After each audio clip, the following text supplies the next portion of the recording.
galera, eu sou a Maria. E eu sou a Joyce. E hoje nós estamos com o AVCast, o podcast de nós, alunos da fábrica, que fazemos para vocês darem uma olhada na gente. Aqui você vai ficar por dentro de tudo o que rola no mundo do audiovisual, do cinema, da comunicação e entre outros. Tudo o que move a cena criativa dentro e fora da UNA. Bom, eu vou pegar um pouquinho aqui o crédito, porque hoje eu estou aqui de novidade, então, com licença, vou dar uma lida. Toda semana nós vamos trazer um convidado aqui para bater um papo real com profissionais da área, com questão colocando a mão na massa, produzindo, errando e aprendendo e revidenciando. No episódio de hoje, a gente vai falar com a responsável do núcleo da fábrica aqui da UNA e também formada em arquitetura, Carol Oliveira. Prazer, Carol! Oi, gente! Tudo bem? Eu tô bem, tô um pouco ansiosa. Eu acho que é a primeira vez que eu faço parte de um podcast que vai ser tão longo, sendo entrevistada, então a gente fica com o coração na mão, ansiosa pelo que vocês vão me perguntar e também muito honrada por estar aqui e grata pelo convite. Que bom que vocês me convidaram. Que legal. isso. Quer falar alguma coisa para se apresentar antes da gente mesmo falar sobre você? Vamos lá. Eu acho que eu vou contar um pouquinho, então. Como vocês bem falaram, eu estou agora responsável pela fábrica, que é o Núcleo de Economia Criativa da UNA, que abarca aí todos os cursos da comunicação e artes, mas também arquitetura e design, então todos os designs, inclusive de interiores e arquitetura. Eu sou formada na casa, então sou filha da UNA, entrei em 2014 e de 2014 para cá foi muita história. Não estudei sempre nesse campus. Estudei primeiro lá na Raja, aí da Raja migrou para cá, num universo onde aqui eram vários prédios.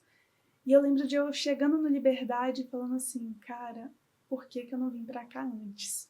Porque foi quando eu falei, aqui é a minha galera, porque pensa que eu estudei no curso de arquitetura e no prédio que eu estudava era só arquitetura e engenharia. E aí todas as engenharias e a arquitetura ali que era mais criativo, mas a gente acabava ficando apagadinho pela engenharia. E quando eu cheguei na Liberdade, eu falei, essa é a minha galera, eu queria estar aqui o tempo todo, que legal.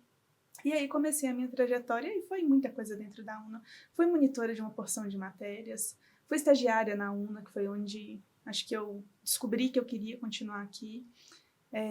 Fiz todos os eventos que vocês imaginarem. O Conecta, antes de se chamar Conecta, então começou lá com Semana de Arquitetura e Urbanismo. Aí cada área tinha o seu evento. Aí depois virou Semana da Economia Criativa. Foi a primeira vez que juntou todos os eventos da área criativa. Até se formar o Conecta, e aí já tem mais de 10 edições do Conecta pra gente contar a história. E eu tava lá na primeira. Que legal. Que legal. E não pulei desde então. Que massa. Enquanto arquiteta, sou arquiteta designer, eu tenho uma história com computação gráfica antes da arquitetura, então eu sempre dei aula, sempre fui professora. Meu primeiro trabalho foi em uma escola. Então comecei a trabalhar na escola com 15 anos de idade, gente, pensa. Geração de vocês não começa a ser desse jeito, não. Com 15 anos eu peguei e falei assim, quero aprender alguma coisa. Tinha machucado, né? Eu sempre fiz esporte, eu machuquei o joelho. Aí, como ex-ginasta, quando a gente machuca o joelho e começa a ter que fazer intervenção, é bom a gente entender a hora de parar. Entendi a hora de parar, fiquei borocochô e falei, tem que fazer alguma coisa. Aí falei, mãe, me põe no curso, eu gosto de mexer com computador, eu gosto de desenhar, me põe no curso de alguma coisa para eu poder desenvolver. Ela me colocou no curso de computação gráfica. 2 meses eu já falei, mãe, arrumei um emprego lá na escola, beleza? Olha que rápido. Que coisa. Você tem que ir lá assinar pra mim, eu vou ser estagiária agora, e agora com a bolsa do estágio eu vou ajudar você a pagar o curso, e tá tudo certo. Aí minha mãe foi lá, como toda mãe bem esperta, né, que precisava também, assinou a documentação, comecei a estagiar na escola, aí foram dos 15 até os 18, estagiando na escola, com 18 anos, eu já fazia tudo clandestinamente. Eu já dava aula clandestinamente, eu já fazia chamada, eu já mexia no sistema dos professores clandestinamente, eu já falava que eu era professora clandestinamente, mas era apenas uma estagiária. Aí eu fiz 18, minha mãe pegou e falou, filha, então, agora você precisa de arrumar um trabalho, uma coisa formal, ajudar aqui em casa.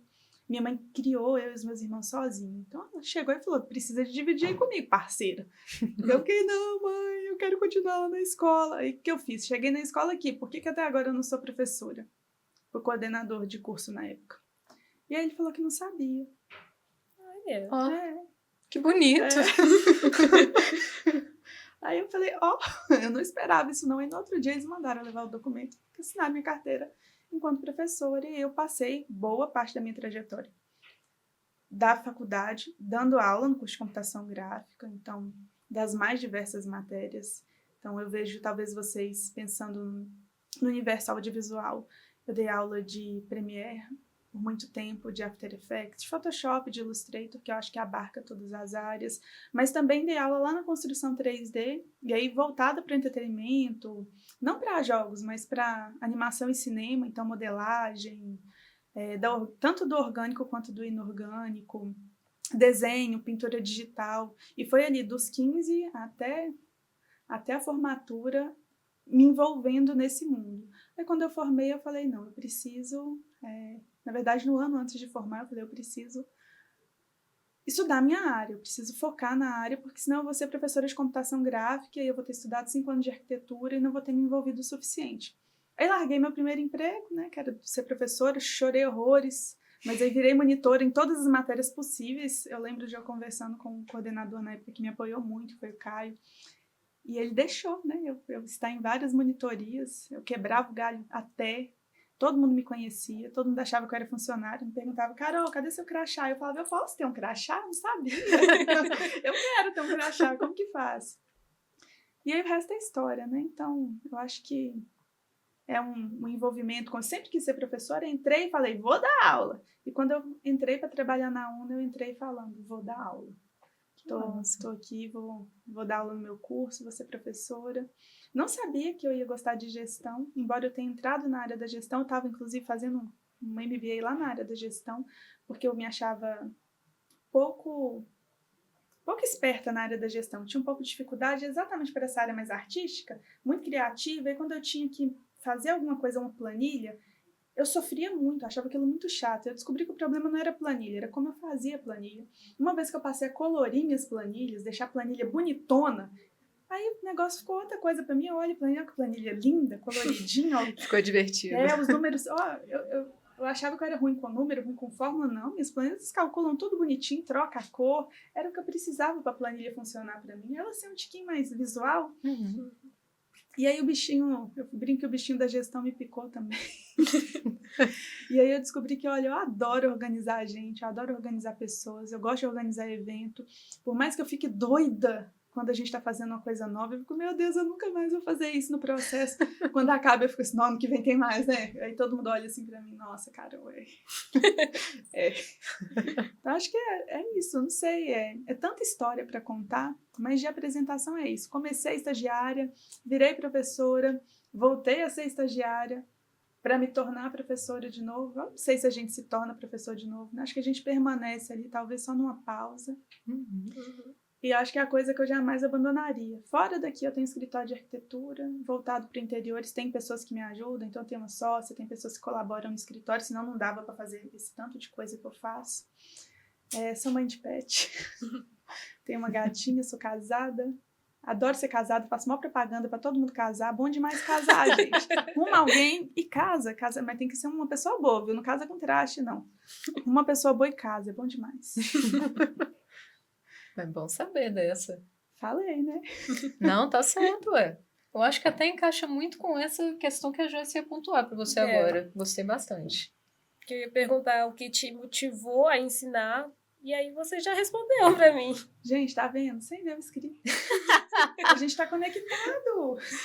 Ô, menina. Bom, mas como a gente estava falando, como você falou no caso, você é responsável pelo núcleo da fábrica aqui da UNA. Conta a gente um pouco sobre como que você necessariamente chegou até com mais vontade, né, nesse lugar. O que te motivou realmente para isso? Gente, a liderança da fábrica foi um negócio que caiu no meu colo.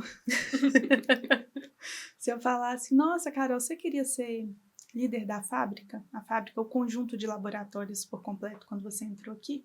Eu vou responder não, porque eu entrei aqui, muito sinceramente falando, eu vou dar aula. Então, meu objetivo era entrar na sala de aula e ser professora. Eu entrei com esse discurso de, olha, eu tô aqui fazendo esse trabalho administrativo, mas é só porque é pra vocês me conhecerem, vocês saberem que em algum momento eu vou estar dentro da sala de aula. Só pra vocês verem a Carol professora. O momento que eu entrar pra sala de aula, beijo.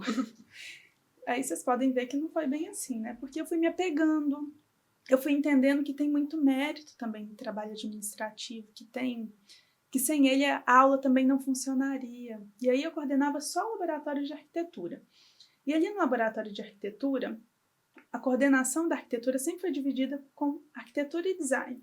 Como eu já tinha experiência do design, por ter trabalhado na computação gráfica 6 anos da minha vida, eu acabei abarcando ali os cursos de design. Então, design bacharel, gráfico, animação, o interiores naturalmente.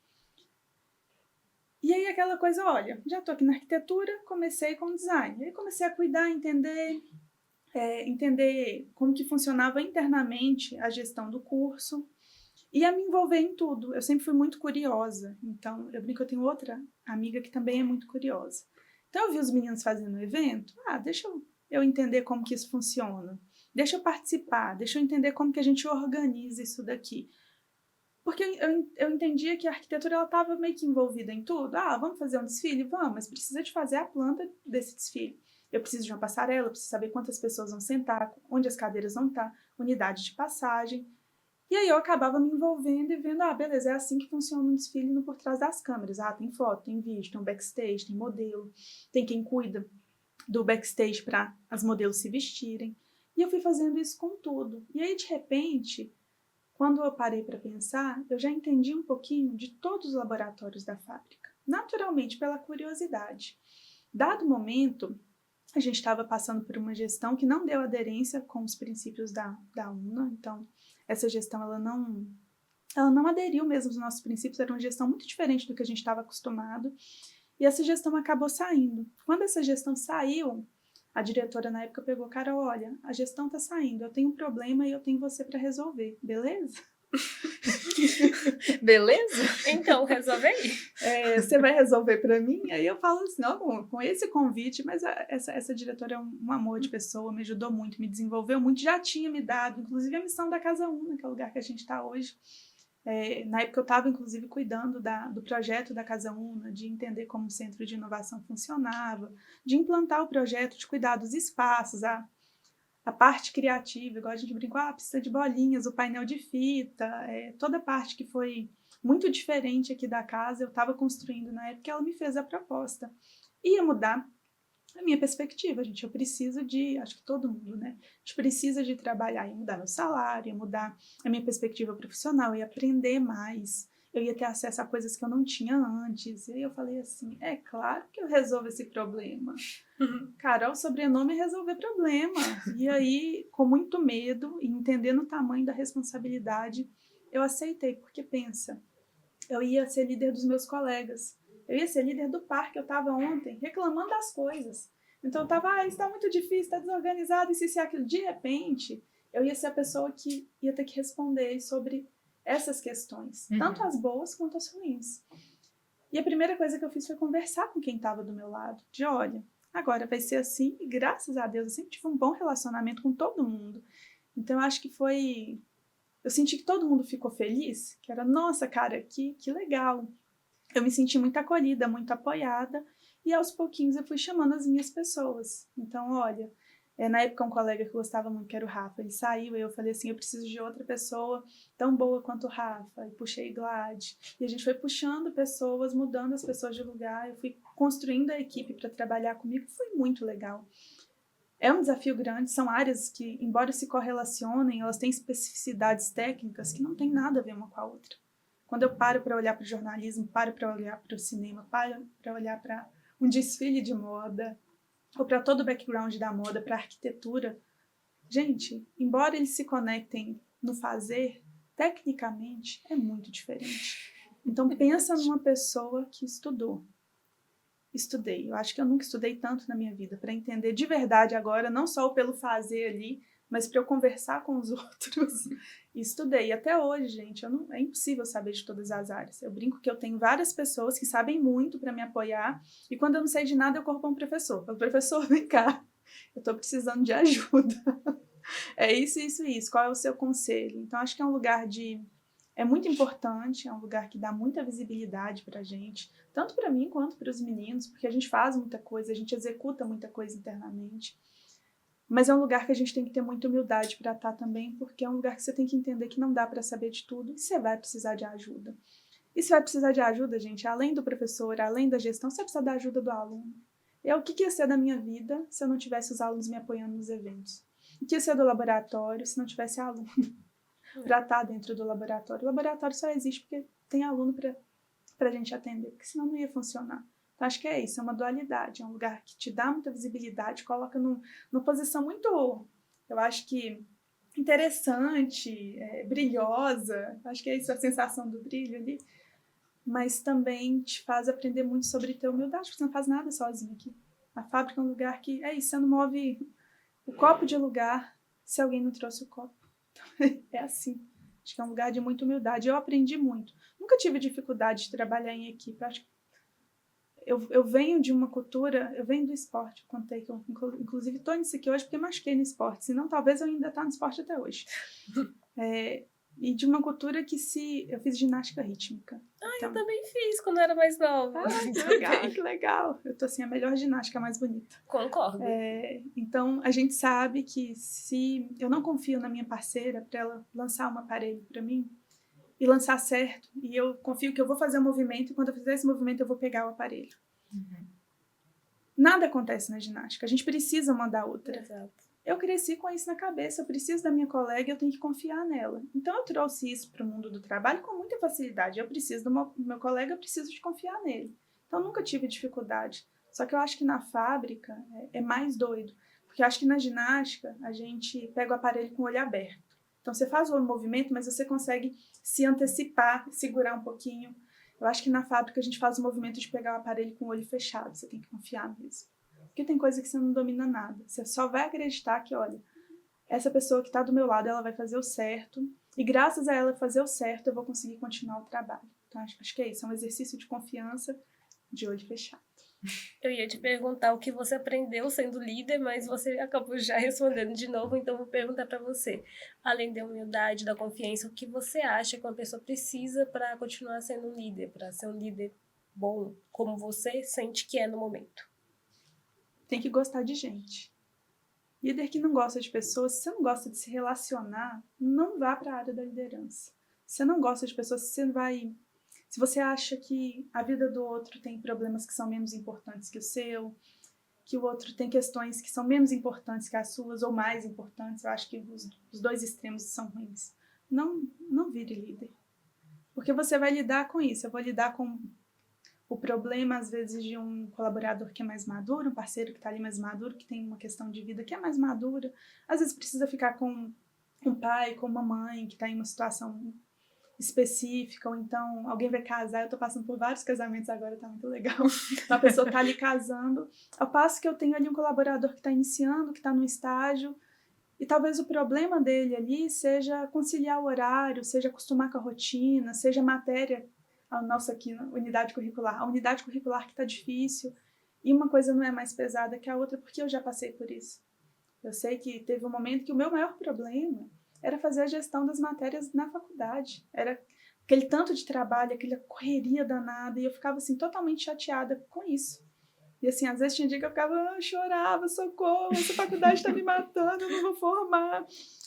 Isso era grande para mim. E aí hoje eu olho e eu fico assim, os problemas da Carol de hoje são diferentes. Hoje, ser aprovada na matéria da faculdade não é uma questão, mas já foi. E eu tenho empatia por quem está passando por isso. E eu não acho que é menos difícil do que eu. É difícil naquele momento. Então, se você não gosta de pessoas, se você vai olhar para os outros e vai relativizar o que a pessoa está vivendo, não vá para a liderança, porque você vai lidar com muita gente diferente. Você vai lidar com gente que torce pro Galo, com gente que torce pro Cruzeiro. E você vai olhar para aquelas pessoas e vai ter que, inclusive, ser amigo daquelas pessoas. Olha, eu tenho que ser amigo de quem é Cruzeiro, gente. É difícil demais. Eu tenho que lidar com a minha vida sendo meu braço direito cruzeirense. Como que pode isso? Não pode. Não pode. Então, acho que é isso. Acho que a gente, se você quer ser um bom líder, você tem que gostar de pessoas e você tem que ter empatia por essas pessoas. Não pode ter julgamento. E você tem que ser apaixonado por desenvolver pessoas, porque bom líder não fica com a pessoa por muito tempo do lado, não. Eu brinco que eu acho que é a maior dor. Todas as vezes, sempre acontece, gente. É uma dor boa, mas sempre acontece. Você vai lá, começa com a pessoa, ela tá ali no estágio, você desenvolve. A pessoa vai crescendo, aí passa para um cargo de técnico, aí passa mais um pouquinho, passa para um cargo de liderança ou um cargo um pouco mais alto numa gestão específica, ou então numa área técnica também, mas mais de analista, e aí de repente você perde essa pessoa. Ou porque ela cresceu aqui na Ânima, ou porque o mercado puxou essa pessoa, e aí você fica, nossa, eu trabalhei tanto, eu me dediquei tanto para preparar essa pessoa, e agora essa pessoa não está comigo mais. E aí você começa tudo de novo com outra pessoa. Não pode ser uma pessoa apegada. Você tem que gostar de pessoas e saber que as pessoas não são suas. E que ninguém deve para você uma lealdade acima do crescimento pessoal. Todo mundo tem uma vida, todo mundo tem plano. E eu brinco com todo mundo que está comigo que, ó, se for melhor para você, voa. Eu vou dar um jeito aqui, a gente vai preparar outra pessoa, essa pessoa vai ter a mesma trajetória linda que a sua. Mas eu acho que eu nunca costumo dar tchau para os meus meninos. Todas as vezes que eu preciso dar tchau, é um negócio assim, não é pelo trabalho, não é porque eu sei que eu vou ter que ensinar tudo de novo, porque eu faço isso, eu escolho ser professora, a gente ensina tudo de novo todo dia. Mas é porque fica a saudade, fica a convivência, fica a história que você construiu ali com aquelas pessoas. Eu brinco que o meu trabalho, e eu não romantizo o trabalho não, gente, eu trabalho porque eu preciso. Se eu fosse rica, provavelmente eu ia estar aí estudando vários instrumentos, sendo triste na Suíça, coisas assim. Ótimo. Coisas assim. Mas eu passo muito tempo no meu trabalho. E as pessoas que estão lá passam muito tempo comigo. Não tem como a gente não desenvolver uma relação de carinho ali. A gente é muito parceiro. Aquela relação que eu falei do a gente confia de olho fechado. Para você confiar de olho fechado numa pessoa, você tem que ter uma relação muito boa. Então, acho que nenhum tchau foi fácil para mim. Todas as vezes que eu dei tchau, que eu falei, vai, voa, era aquela coisa assim, eu tô muito feliz, mas, cara, como que vai fazer falta você aqui? Como que conviver com você vai fazer falta? Então, acho que é isso. Se eu fosse falar, goste de pessoas verdadeiramente. Que coisa. Ah, isso foi lindo. Isso é muito bonito. Nossa. Bom, Carol, você como uma mulher que está se demonstrando muito no decorrer desse podcast, uma mulher forte, determinada, existem mulheres na sua vida, na sua trajetória profissional que serviram como essa inspiração para você? Nossa. Eu tive várias mulheres que me ajudaram. Inclusive, é mais fácil uma mulher te ajudar. E aí, no nosso mundo, gente, é mais fácil a gente ser apoiada por outras mulheres. Na maioria das vezes, eu brinco... Eu nunca vou esquecer, eu fiz uma entrevista de emprego, eu acho que isso é bem interessante para contextualizar essa pergunta. Eu fiz a minha primeira entrevista de emprego antes, inclusive, de ir para o meu primeiro emprego oficial. Porque eles faziam aquelas dinâmicas estranhas... E aí eles perguntaram para mim nessa dinâmica estranha. A moça que estava fazendo, aqui, se você fosse um animal, que animal você seria? E aí aquele tanto de gente, né? É difícil. Aí o rapazinho estava do meu lado, eu seria um leão, o outro seria um lobo, isso, aquilo. Eu olhei para ela e falei assim, eu seria uma formiga, você acredita? Eu seria uma formiga, eu acho doido demais uma formiga. E ela pegou e perguntou por quê? Aí eu peguei e falei, porque eu carrego mais peso do que as pessoas aguentam.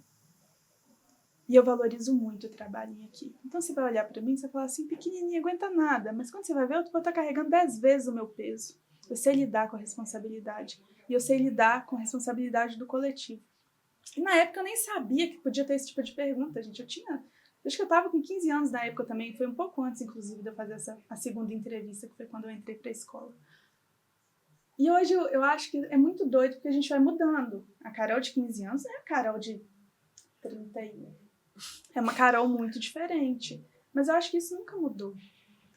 Eu ainda olho para as formiguinhas e fico assim, cara, é isso aí, ainda é uma coisa que é você. Às vezes as pessoas acham que eu sou frágil, as pessoas acham que se gritar me assusta, mas, cara, se gritar eu vou rir pra você e falar, que é isso, tá precisando de ajuda? O que tá acontecendo?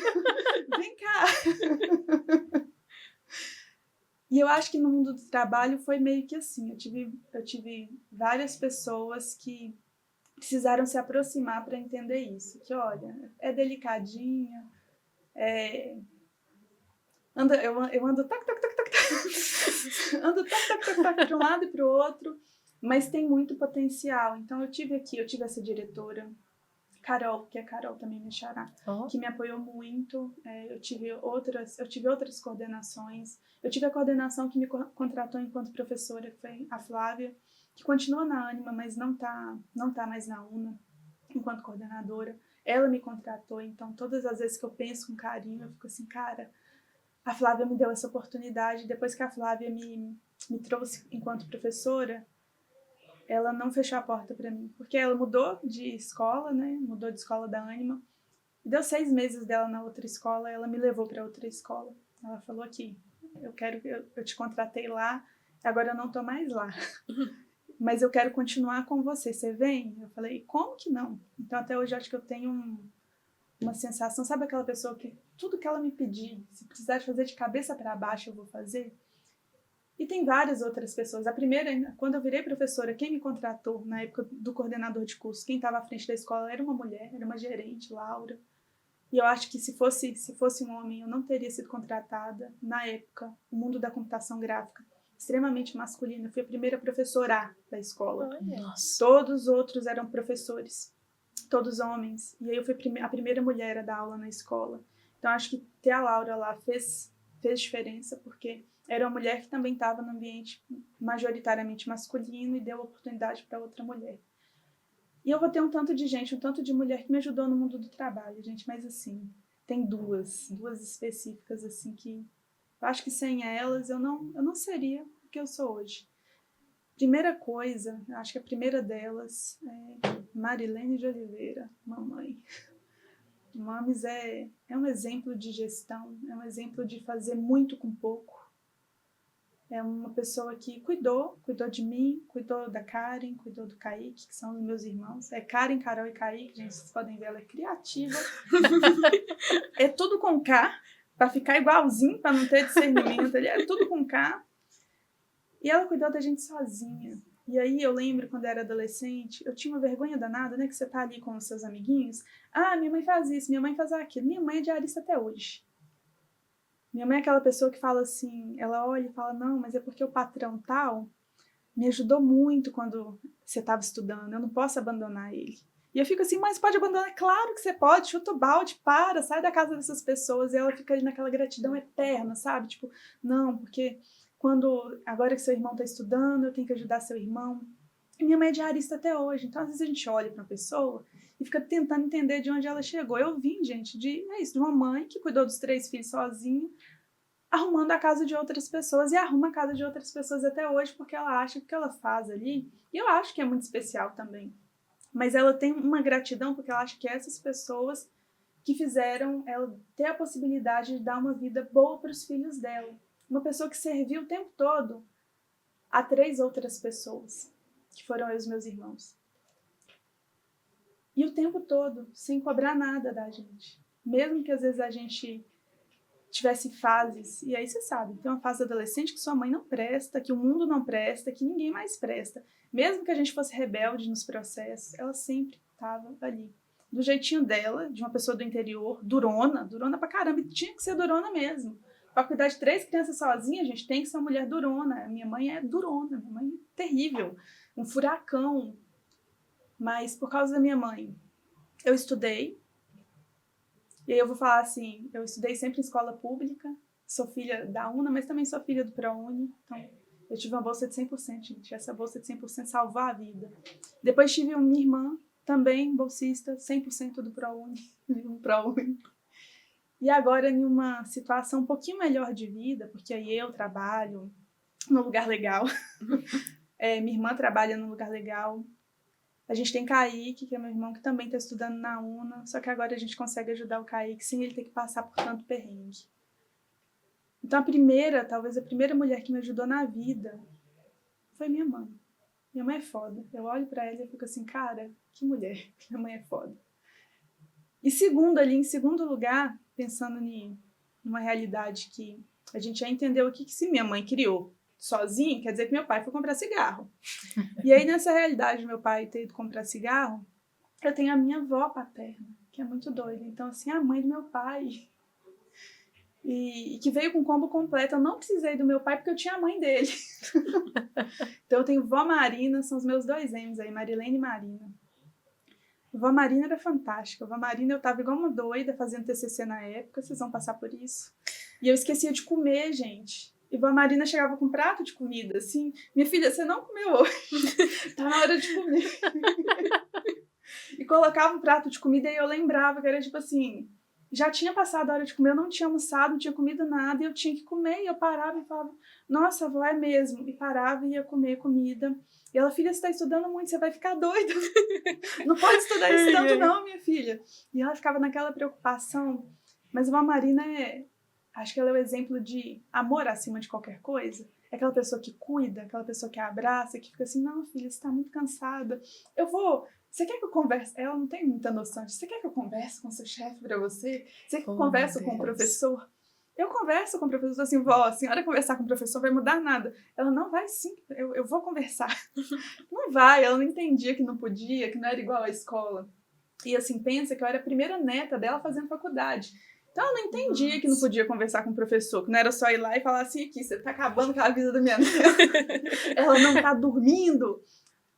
E ela queria conversar com o meu professor para me proteger. Então olha que coisa doida. E é a avó do café, a avó da bro, é a avó que faz a comida mais gostosinha de todas, é a avó da abraço, é a avó que toda vez que me vê, eu morei a vida inteira com a minha avó, gente. A vida inteira no mesmo lote da minha avó. Então eu nunca fiquei longe da minha avó. Agora eu tô longe da minha avó porque eu casei, comprei minha casa.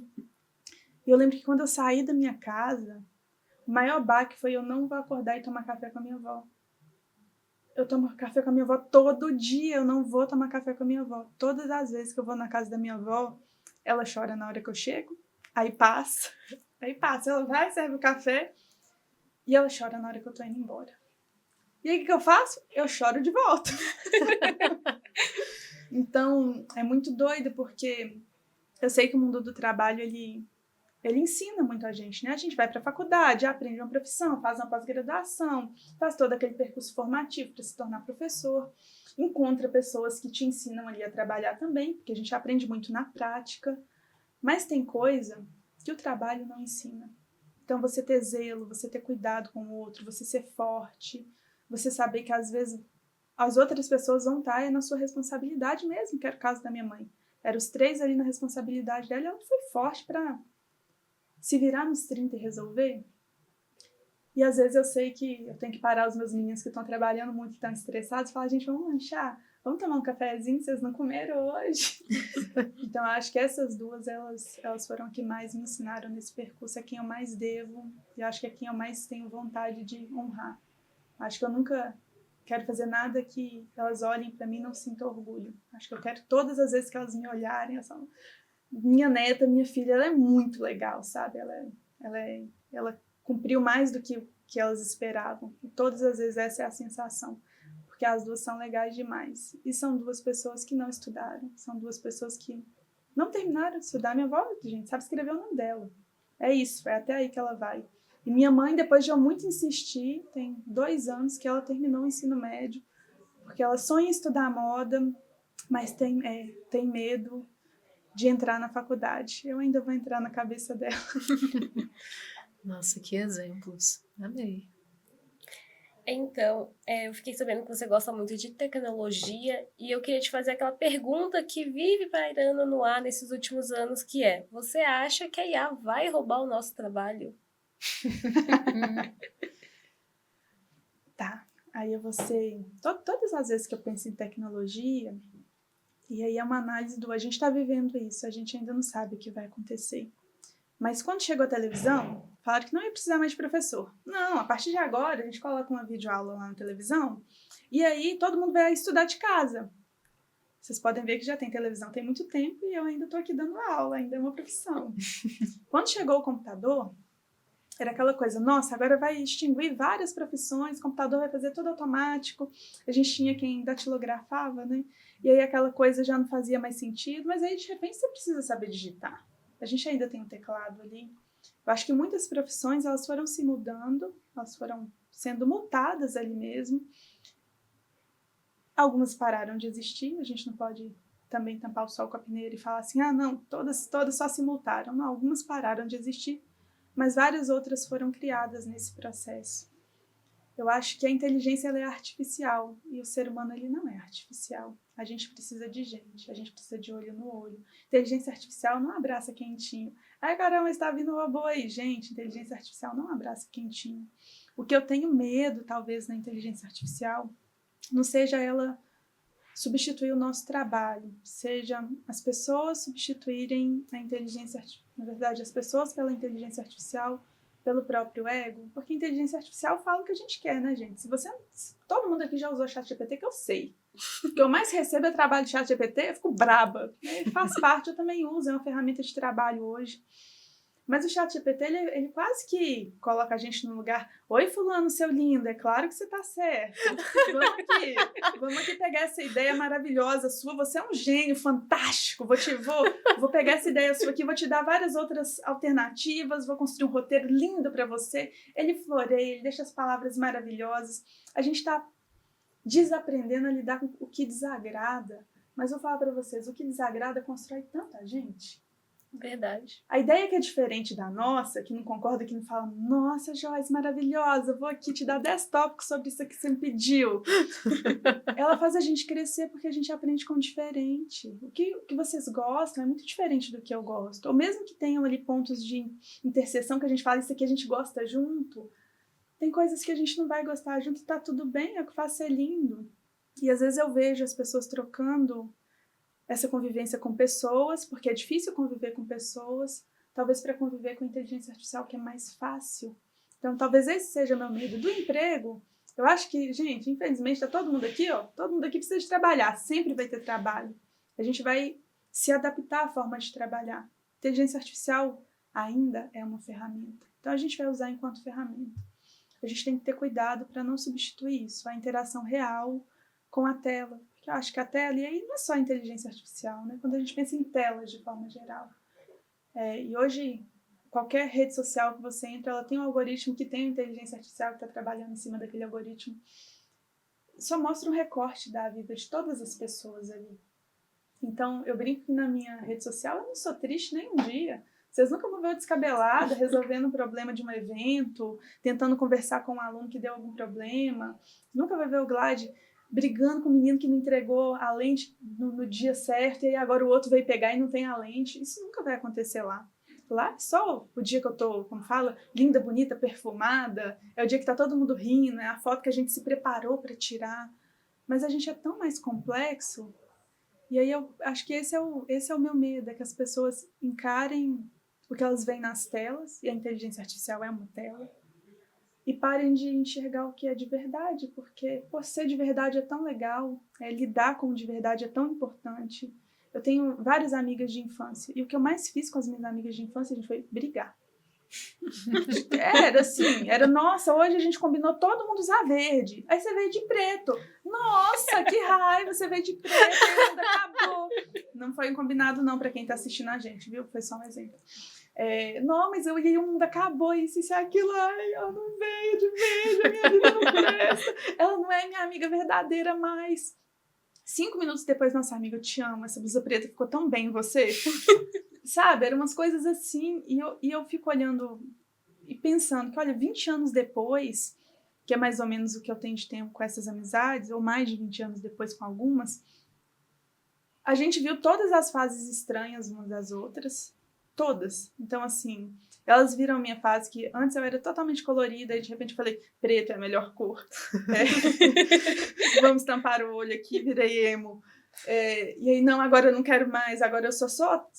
Aí eu vou falar só otaku, mas eu ainda sou otaku. Pra quem tá assistindo e acha que não, eu sou. Eu sou. Agora eu só vou assistir anime e aí de repente não, agora eu sou cult, agora eu assisto vários filmes, sabe, Tarantino, coisas assim, porque a gente acha que inclusive o Daniel deve estar rindo ali. Não, agora eu assisto a esses filmes. E elas viram todas essas fases. E a gente brigou nessas fases de tipo, Carol, por que você tá usando só preto? Nada a ver. Ou então, nossa, fulano, agora você só quer estudar. Nossa, fulano, agora que você foi pra Suíça, você só tem amigas na Suíça. Eu tenho uma amiga que eu vou embora pra Suíça. Você não gosta mais da gente? A gente ficou pobre, E aí, de repente, passou. A gente teve inteligência emocional para entender que nós somos pessoas diferentes. E mesmo assim a gente se ama e a gente cresceu uma com a outra, a gente vibra e a relação tá ali firme e forte. Hoje a gente tá numa fase de casamento, de construção de vida e a gente continua vibrando. Mas nem sempre foi fácil. Nesse meio tempo a gente tinha discordâncias. Cara, o ChatGPT não discorda da gente, ele não faz a gente, inclusive, olhar por outro ângulo. É quase que uma reafirmação, a gente está aprendendo a ser só mimado, e aí eu fico pensando que a gente tem pouca tolerância com o outro, a gente não sabe perdoar. Porque, assim, se você ficar chateado com o ChatGPT, você apenas começa outra conversa e pede ele para ser o que você quer que ele seja. E nas pessoas não é assim, não existe eu pedir vocês para trocar de personalidade para me agradar. A gente é o que a gente é. Então, acho que eu valorizo muito isso. Eu acho que a inteligência artificial não consegue pegar a nossa originalidade. Eu vi um meme esses dias daquela menina que veste de Wandinha e aí ela tá dançando e tem um galo. Sei. Sim, eu já vi. Muito Eu já bom. vi. Muito engraçado. Desculpa. Isso é fantástico! Onde que a inteligência artificial vai conseguir fazer isso? Não Isso é é? a criação de uma pessoa. A menina entendeu o nicho dela e tá lá, crescendo na rede social, vestida de Wandinha, com um galo tentando pegar ela. Eu acho que, sabe? Onde que a gente ia imaginar que isso ia dar certo? Eu acho que não ia. E aí eu olho pra isso hoje, olha, essa é a nossa originalidade. Eu tô dando esse exemplo que é bobo, embora tenha dado certo, ela é uma gênia. Uhum. Mas tem tantas outras coisas que fazem a gente ser original. Eu acho que para vocês que são jovens, eu não sei o momento de vida, mas, por exemplo, para quem já tem filhos, cara, a inteligência artificial nunca vai substituir o amor que você tem pelos seus filhos. Nunca, sabe? Então, eu acho que é isso. Eu não tenho medo de ser substituída. Eu tenho medo de ficar com preguiça e não acompanhar o que eu preciso acompanhar profissionalmente, porque, igual eu falei, eu preciso de trabalhar. Então, enquanto eu precisar de trabalhar, gente, vai ter emprego. Eu vou me ajustando naquilo ali, eu vou aprendendo o que é necessário. A vida foi assim pra mim. Eu preciso de aprender, eu vou fazer e vou seguir trabalhando, vou seguir ali conquistando as coisas que são importantes pra mim. Então, eu não tenho medo da inteligência artificial me substituir. Eu sou muito doidinha pra ela conseguir. Eu tenho medo das pessoas se substituírem por uma ferramenta que só reafirma o que a gente gostaria. Acho que esse é o meu medo. Realmente. Gostei bastante. Carol, minha cara otaku. Animes. Qual a sua história com eles? O que te iniciou esse mundo, esse universo? Nossa senhora, animes. O universo é meus pais. Quando meu pai ainda existia. Antes do meu pai comprar cigarro, meus pais tinham uma locadora. Não sei, vocês sabem qual é a locadora? Sim, sim. Sucesso. Esses dias eu usei uma expressão na sala de aula, a sala de aula toda ficou assim pra mim. O que é isso? E eu falei assim, chegou o meu momento.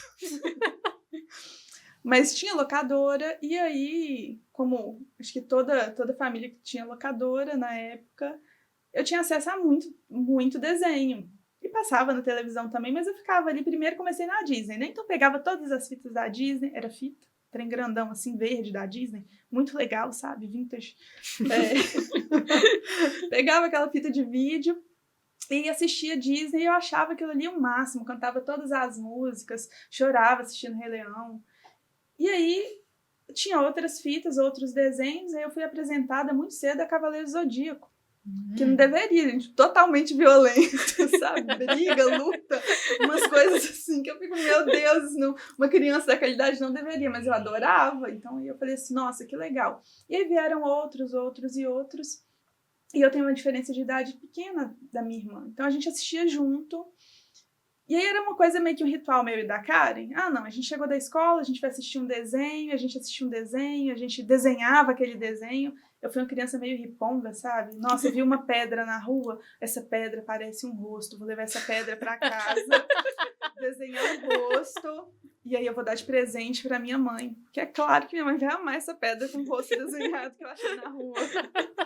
Nossa, olha essa semente, se eu olhar ela parece um vestido, e aí eu posso colocar uma cabeça de gesso nela. E eu fazia essas coisas, a minha irmã também sempre me acompanhou. E aí era meio que um ritual meu e da Karen. Eu cresci muito ali próxima dela, fazendo as coisas junto.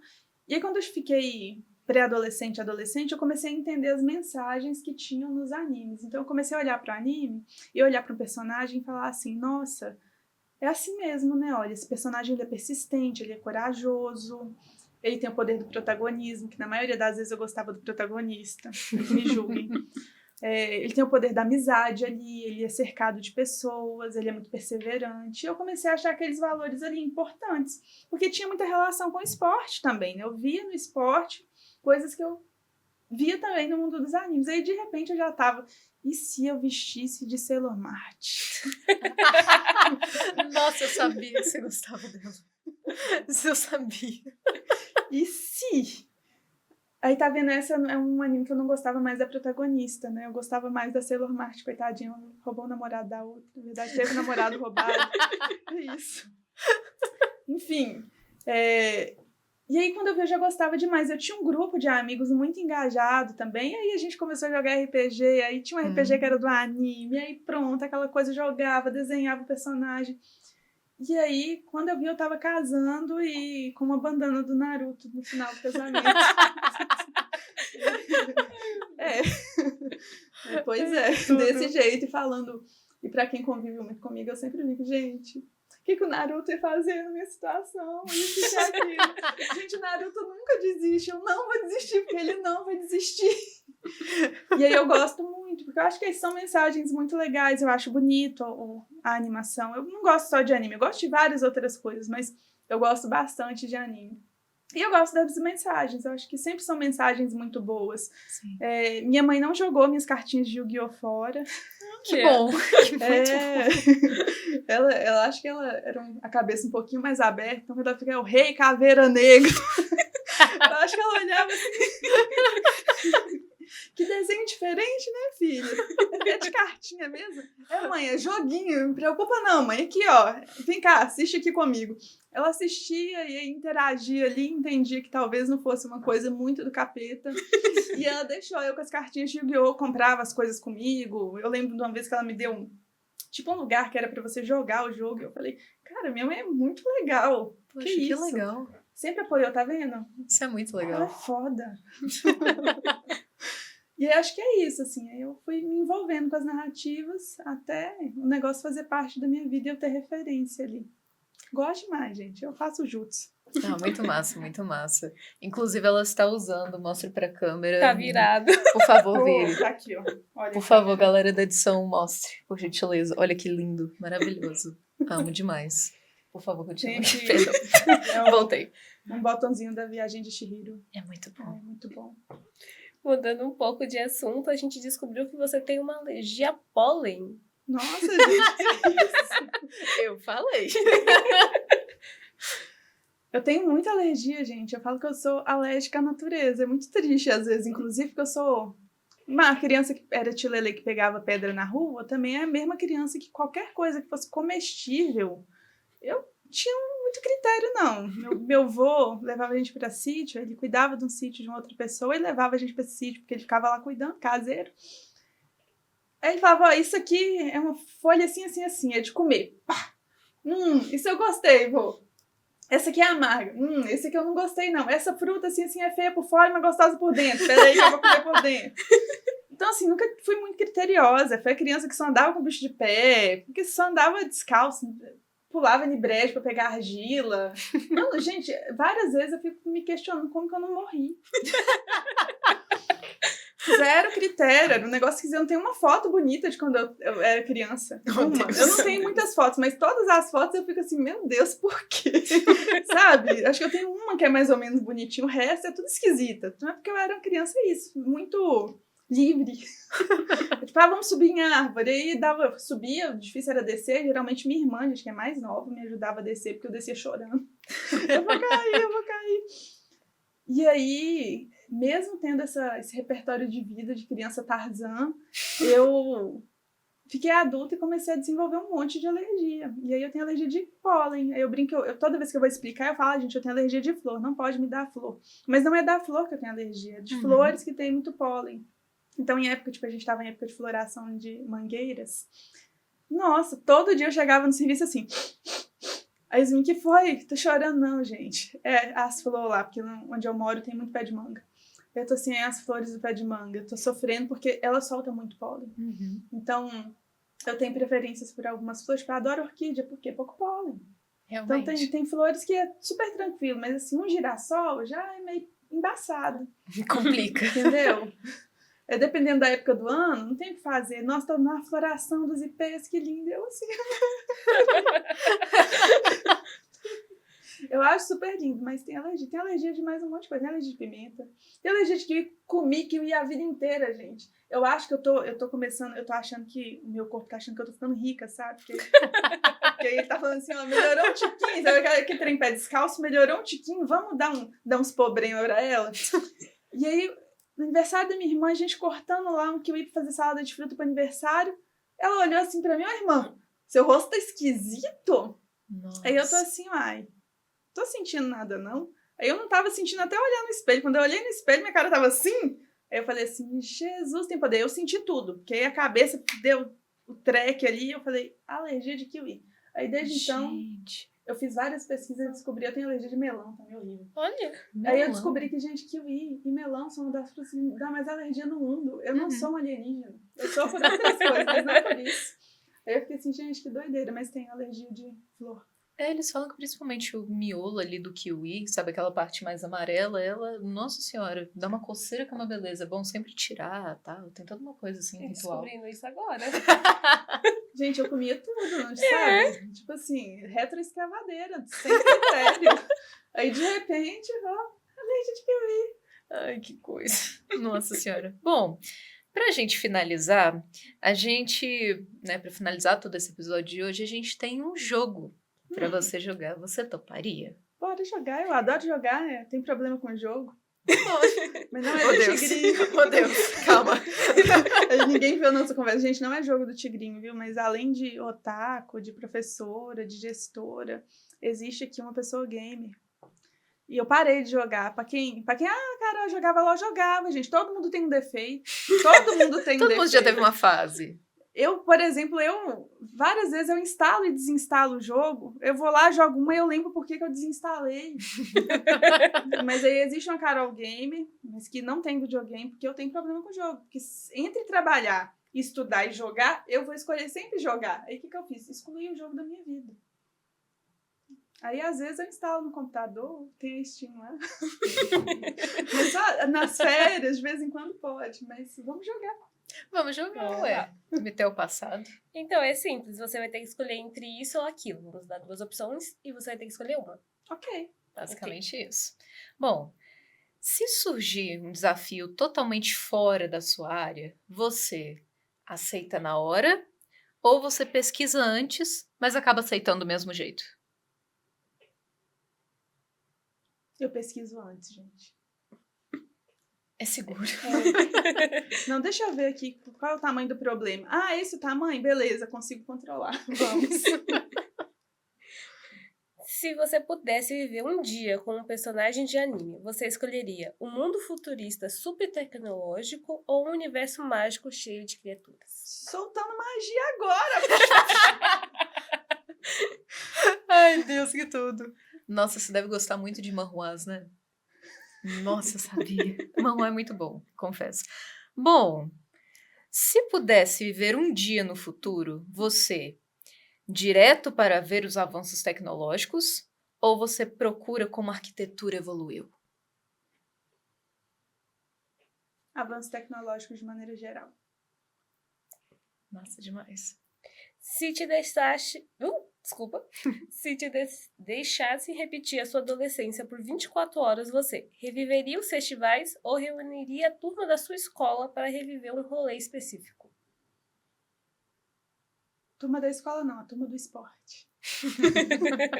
Massa. Pronto, a turma do esporte para reviver rolezinhos específicos com esporte. Curti. Bom, se você tivesse que escolher a vibe da sua vida, você é mais café forte, direto, objetivo ou um latte cremoso, leve, sofisticado? Sofisticada é uma coisa meio da rosa, mas eu sou uma florzinha, gente. Eu acho que nada é forte. Eu acho que se eu for falar não pra você, eu nunca vou assim, não, vai ser assim. Não vai poder. No fundo, você é mais razão e lógica ou sensibilidade e intuição? Ixi, coração total. Se você me contar uma história triste, eu choro. Junto com você. E falo, não, a gente vai resolver junto. Meu problema é querer resolver o problema do outro. Eu tenho que controlar, às vezes. Eu conto meus alunos que eu fiz um curso de inteligência emocional, porque qualquer um que chegasse contando uma história triste, Eu já tava ali, vamos fazer uma vaquinha, a gente vai salvar o cachorro. Ai, que tudo, velho. Nossa, amei demais. Bom, galera, eu tenho uma péssima notícia. Infelizmente, o episódio está chegando ao fim, mas antes nós temos uns recadinhos para dar para vocês. Então, para explicar, nós somos a Fábrica AV, é um projeto que está sendo retomado pelos alunos de audiovisual e comunicação aqui da UNA. E o nosso intuito é trazer novidades e novos projetos a vocês. Bom, se você gostou do podcast e quer participar da Fábrica AV, está muito que bem-vindo. Estamos de vagas abertas para todos os alunos que estejam dispostos a colaborar com a gente. E se você quer colaborar de outra maneira, sendo nosso parceiro, pode enviar um e-mail para a gente que está na descrição desse vídeo. Tá, perdão, galera. Bom, se você quer que entrevistemos alguns convidados em especial, pode fazer a sua indicação aqui nos comentários. Vamos adorar bater um papo com profissionais de todas as áreas. Agora eu acho que é realmente o fim. Queria agradecer a Carol por ter vindo aqui, aceitado ser convidada, conversar com a gente um pouquinho sobre a sua história. Foi Por legal favor. demais. Se quiser falar suas redes sociais, falar mais do seu trabalho, fique à vontade. Esse é seu momento. Nós, gente, minhas redes sociais é prof.carolinaoliveira. Vocês vão ver lá a prof cansada. Sobre o meu trabalho. Acho que eu contei um tanto de coisa aqui, né? Eu sou uma pessoa apaixonada por gente, apaixonada por resolver problema, divertidíssima, com esse tanto de entrelinhas aí, né? Às vezes a gente acha que, nossa, e aí fica o recado para todo mundo. Fulano é muito profissional, fulano não se diverte. Olha, dá para ser professor e ser otaku ao mesmo tempo? Ó, você vê? Então dá pra gente ser um tanto de coisa ao mesmo tempo e uma coisa não tira o mérito da outra. Não julguem o outro pela casquinha. Às vezes a casquinha é tão mais do que vocês estão vendo. Lembra lá da história da formiga? Vou anotar essa, viu? Foi um prazer estar aqui com as meninas e me sentir muito acolhida. E que venham outras oportunidades para outras pessoas terem esse prazer. Carol, como a Joyce falou, muitíssimo obrigado pela sua presença, pela participação, por ter aceitado estar aqui. Pessoal, chegamos ao fim do nosso AVCast. A gente se vê no próximo episódio e tchau, tchau! Tchau, tchau! Tchau, tchau!